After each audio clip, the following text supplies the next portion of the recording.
What is going on, my fellow Jedi and Padawans? Welcome back to another Jedi gaming video. Thank you guys so much for coming back to the channel, and if you guys are new, welcome. Today we're going to be going over the Fortunate Star, which is our new combat bow, which has Void Burn from the good old Solstice event that we get from the classic Bonfire Bash. We're going to cover the origin traits as well as PvE, PvP god rolls for you guys, starting out with both of these origin traits that it comes with. First off, the Dreamwork, which is a Solstice specialty for these weapons. Once per reload assist or final assisted blow, partially refills the magazine from reserves, increase reload for a short duration.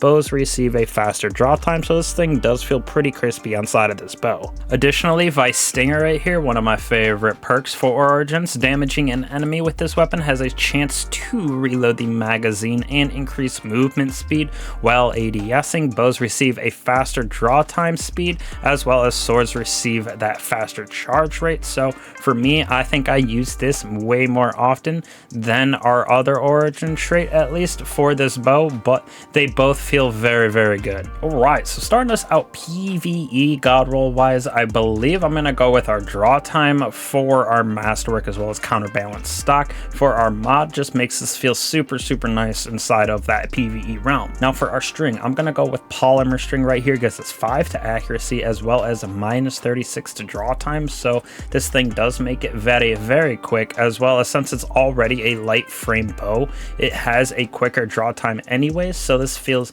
super fast, like you're able to wipe out a bunch of enemies as well as do some good DPS with our third and fourth columns. For our arrow, I'm going with that straight fletching, gives us that plus 10 to accuracy, just kind of rounds out our stats how you like them for a bow, at least in my personal opinion, for the PvE realm. Alright, so first option right here, PvE wise, is Archer's Tempo. Draw time decreases after every precision hit. Very good, especially when we pair with that Veist Stinger and one of the perks that we have in the fourth column. Next option for us is that successful warm-up. We're going to get a faster draw time every single final blow that we get, so very good for that ad clear side of this, as well as just in general, having that faster draw time always feels better on bows. Last option right here, more for the ad clear side of things. Defeating those void debuffs target gives us a nice little void overshield, so we're going to be able to pair this with that volatility as well as one of the perks in the fourth column to really juice this weapon. So that option that I was talking about in the fourth column that pairs with Repulsor Brace, we got that destabilizing round, so final blows causes targets to become volatile that are nearby. Very good pairing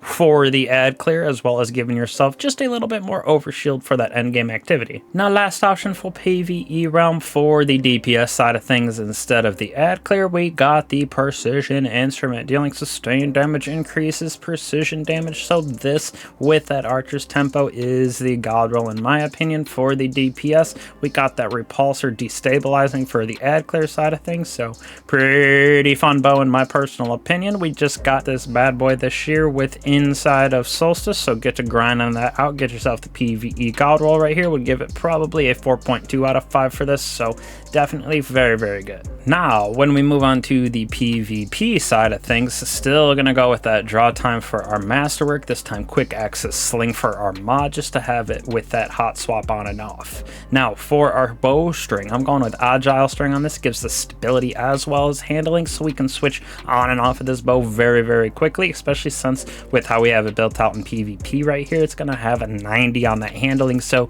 doing this with hot swap between like a pulse rifle hand cannon is disgusting. On to our arrow, compact arrow shaft is what we're using for reload and handling. Like I said, giving this thing as much as we can in that handling for that 90, able to hot swap very easily with it. Third column, Enlightened Action, a little slept on perk for sure. Dealing damage improves reload and handling on this bad boy, so we're able to stack this out and get our 100 on handling very easily, as well as get that reload, so we're able to put more arrows down on those enemies. Next off, I do like hipfire grip, because I do find myself using the hipfire up close or in that mid-range, at least in the Crucible a lot. Not the perk that's going to get procced all the time, if you will, or used all the time, but when it does, it comes in clutch. much. Last but not least, we got that loose change right here. Apply an elemental debuff to a target, increases this weapon's reload, aim assist, as well as movement while ADSing, so very good little PvP perk for sure. Fourth comm, first option, opening shot, improve accuracy and range on the opening shot and of attack, so this does seem to get procced very easily on stuff like snipers and bows, so this is definitely what I think I would go with as my #1 choice. This with enlightened action would be my 5 out of 5. Kill clip right here is my second option. Reloading after a kill increases damage. Not a bad little perk to get. I know it's only one single arrow that we get, but I do like having it on just in case we do